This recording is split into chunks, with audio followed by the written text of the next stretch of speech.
People at the back, can you hear me clearly? Okay, good.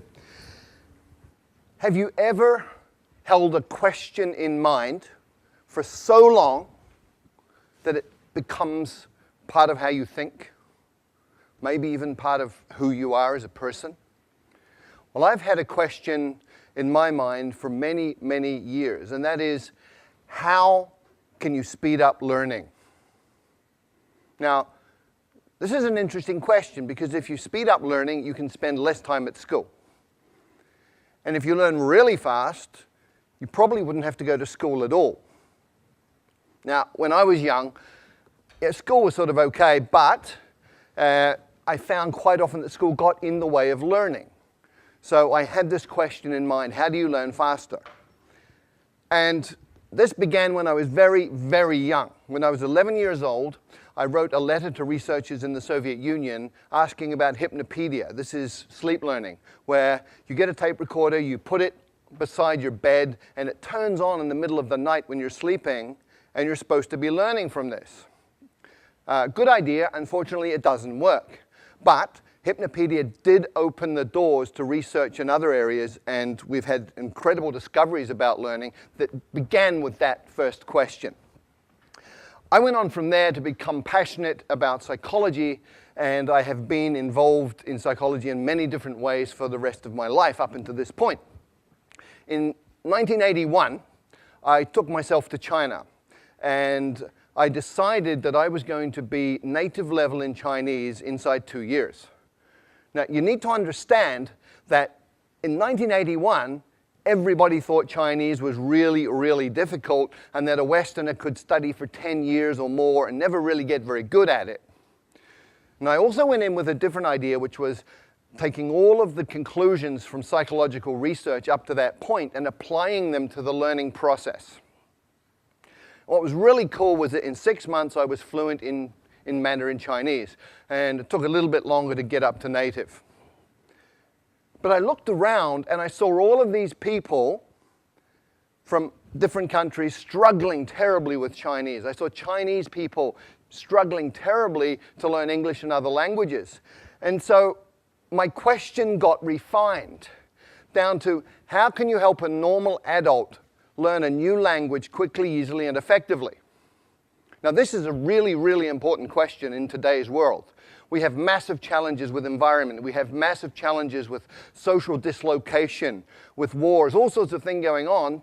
And if we can't communicate, we're really going to have difficulty solving these problems. So we need to be able to speak each other's languages. This is really, really important.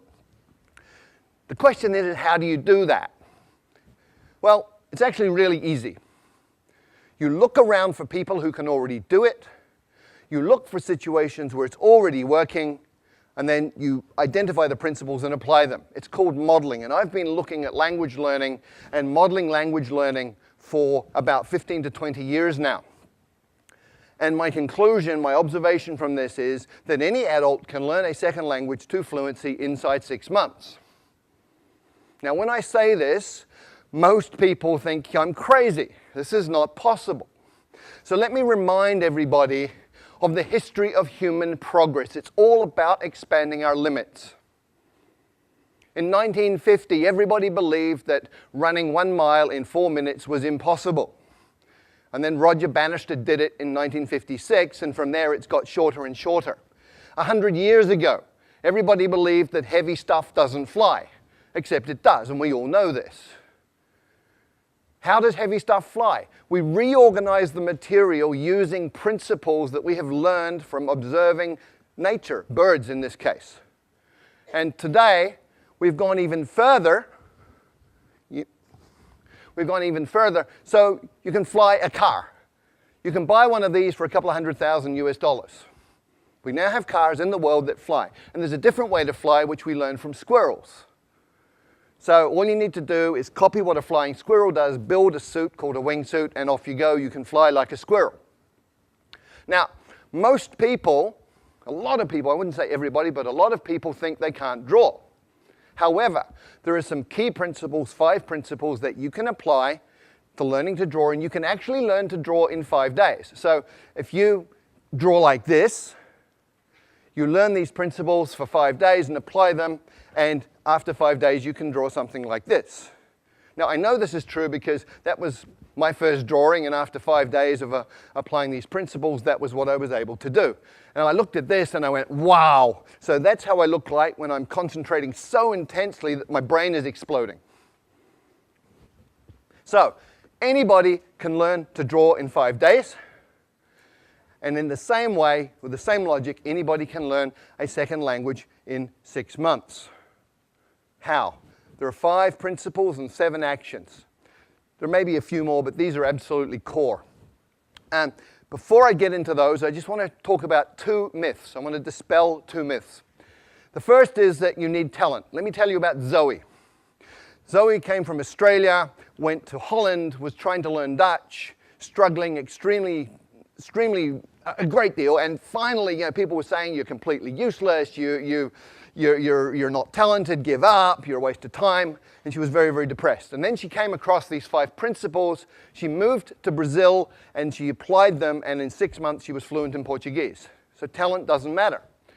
People also think that immersion in a new country is the way to learn a language, but look around Hong Kong. Look at all the Westerners who've been here for 10 years who don't speak a word of Chinese.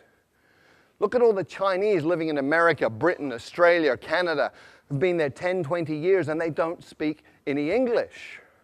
Immersion per se does not work. Why? Because a drowning man cannot learn to swim. When you don't speak a language, you're like a baby, and if you drop yourself into a context which is all adults talking about stuff over your head, you won't learn. So, what are the 5 principles that you need to pay attention to? First, there are 4 words. Attention, meaning, relevance, and memory. And these interconnect in very, very important ways, especially when you're talking about learning. Come with me on a journey through a forest. You go on a walk through a forest and you see something like this. Little marks on a tree. Maybe you pay attention, maybe you don't. You go another 50 meters and you see this. You should be paying attention. Another 50 meters, if you hadn't been paying attention, you see this. And at this point, you're paying attention. And you've just learned that this is important, it's relevant, because it means this, and anything that is related, any information related to your survival is stuff that you're going to pay attention to, and therefore you're going to remember it. If it's related to your own personal goals, then you're going to pay attention to it. It's relevant, you're going to remember it. So the first principle for learning a language is focus on language content that is relevant to you, which brings us to tools. We master tools by using tools, and we learn tools the fastest when they're relevant to us. So let me share a story. A keyboard is a tool. Typing Chinese a certain way, there are methods for this, that's a tool. I had a colleague many years ago who went to night school Tuesday night, Thursday night, 2 hours each time, practicing at home. She spent 9 months and she did not learn to type Chinese. And one night we had a crisis. We had 48 hours to deliver a training manual in Chinese. And she got the job. And I can guarantee you, in 48 hours, she learned to type Chinese because it was relevant, it was meaningful, it was important. She was using a tool to create value.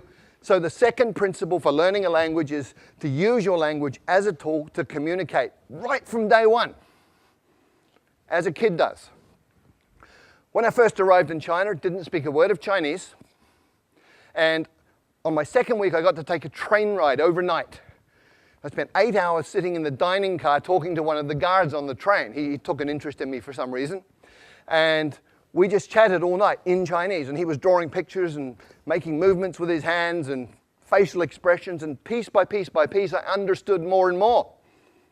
But what was really cool was 2 weeks later, when people were talking Chinese around me, I was understanding some of this, and I hadn't even made any effort to learn that. What had happened, I'd absorbed it that night on the train, which brings us to the third principle. When you first understand the message, then you will acquire the language unconsciously. And this is really, really well documented now. It's something called comprehensible input. There's 20 or 30 years of research on this.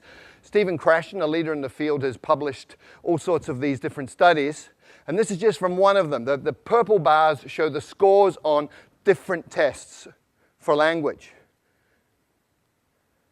The green and the purple people were people who had learned by grammar and formal study. The green ones are the ones who learn by comprehensible input. So comprehension works. Comprehension is key.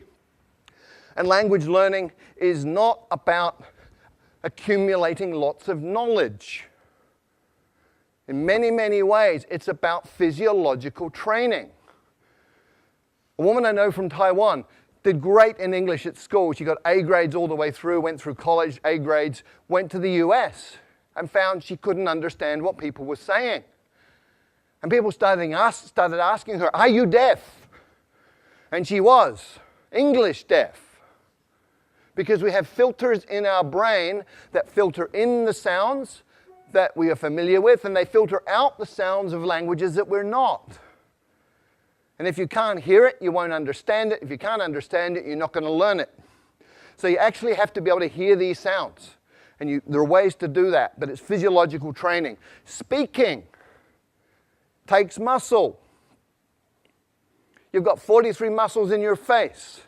You have to coordinate those in a way that you make sounds that other people will understand. If you've ever done a new sport for a couple of days and you know how your body feels, hurts, if your face is hurting, you're doing it right. And the final principle is state, psychophysiological state. If you're sad, angry, worried, upset, you're not going to learn, period. If you're happy, relaxed, in an alpha brain state, curious, you're going to learn really quickly. And very specifically, you need to be tolerant of ambiguity.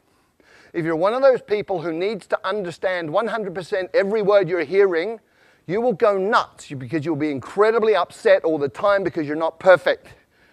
If you're comfortable with getting some, not getting some, just paying attention to what you do understand, you're going to be fine, you'll be relaxed, and you'll be learning quickly. So based on those 5 principles, what are the 7 actions that you take? Number 1, listen a lot. I call it brain soaking. You put yourself in a context where you're hearing tons and tons and tons of the language, and it doesn't matter if you understand it or not. You're listening to the rhythms, you're listening to patterns that repeat, you're listening to things that stand out. So just soak your brain in this.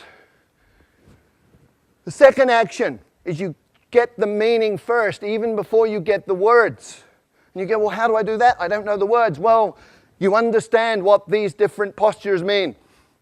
Human communication is body language in many, many ways. So much body language. From body language, you can understand a lot of communication. Therefore, you're understanding, you're acquiring through comprehensible input. And you can also use patterns that you already know. If you're a Chinese speaker of Mandarin and Cantonese and you go to Vietnam, you will understand 60% of what they say to you in daily conversation because Vietnamese is about 30% Mandarin, 30% Cantonese. The third action, start mixing. You probably have never thought of this, but if you've got 10 verbs, 10 nouns, and 10 adjectives, you can say 1,000 different things. Right? Language is a creative process. What do babies do? Okay, me, but, now. Okay, that's how they communicate. So start mixing, get creative, have fun with it. It doesn't have to be perfect, just has to work. And when you're doing this, you focus on the core. What does that mean? Well, with every language, there's high-frequency content. In English, 1,000 words covers 85% of anything you're ever going to say in daily communication. 3,000 words gives you 98% of anything you're going to say in daily conversation. You've got 3,000 words, you're speaking the language. The rest is icing on the cake. And when you're just beginning with a new language, start with your toolbox. Week number 1. In your new language, you say things like, how do you say that? I don't understand. Repeat that, please. What does that mean? All in your target language. You're using it as a tool, making it useful to you. It's relevant to learn other things about the language. By week 2, you should be saying things like me, this, you, that, give, hot, simple pronouns, simple nouns, simple verbs, simple adjectives, communicating like a baby. And by the 3rd or 4th week, you're getting into what I call glue words. Although, but, therefore, these are logical transformers that tie bits of a language together, allowing you to make more complex meaning. At that point, you're talking. And when you're doing that, you should get yourself a language parent.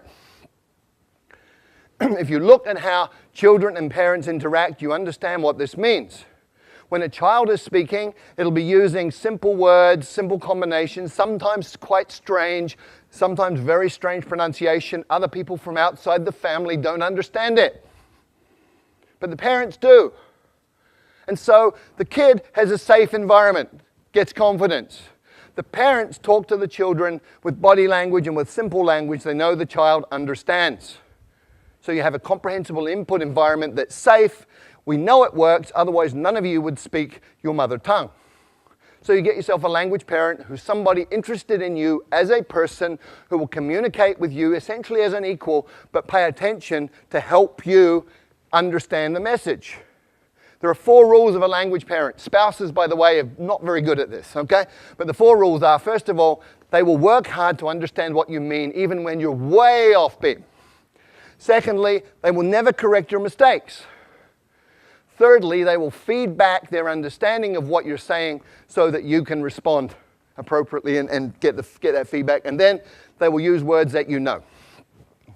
The 6th thing you have to do is copy the face. You've got to get the muscles working right so you can sound in a way that people will understand you. There's a couple of things you do. One is you need to hear how it feels and feel how it sounds, which means you have a feedback loop operating in your face. But ideally, if you can look at a native speaker and just observe how they use their face, let your unconscious mind absorb the rules, then you're going to be able to pick it up. And if you can't get a native speaker to look at, you can use stuff like this. Sing, song, king, sung, hung. And the final idea here, the final action you need to take is something that I call direct connect. What does this mean? Well, most people learning a second language sort of take the mother tongue words and the target words and go over them again and again in their mind to try and remember them. Really inefficient. What you need to do is realize that everything you know is an image inside your mind, it's feelings. If you talk about fire, you can smell the smoke, you can hear the crackling, you can see the flames. So what you do is you go into that imagery and all of that memory and you come out with another pathway. So I call it same box, different path. You come out that pathway and you build it over time. You become more and more skilled and just connecting the new sounds to those images that you already have and to that internal representation. And over time, you even become naturally good at that process. That becomes unconscious. So there are 5 principles that you need to work with, 7 actions. If you do any of them, you're going to improve. And remember, these are things under your control as the learner. Do them all. You're going to be fluent in the second language in 6 months. Thank you.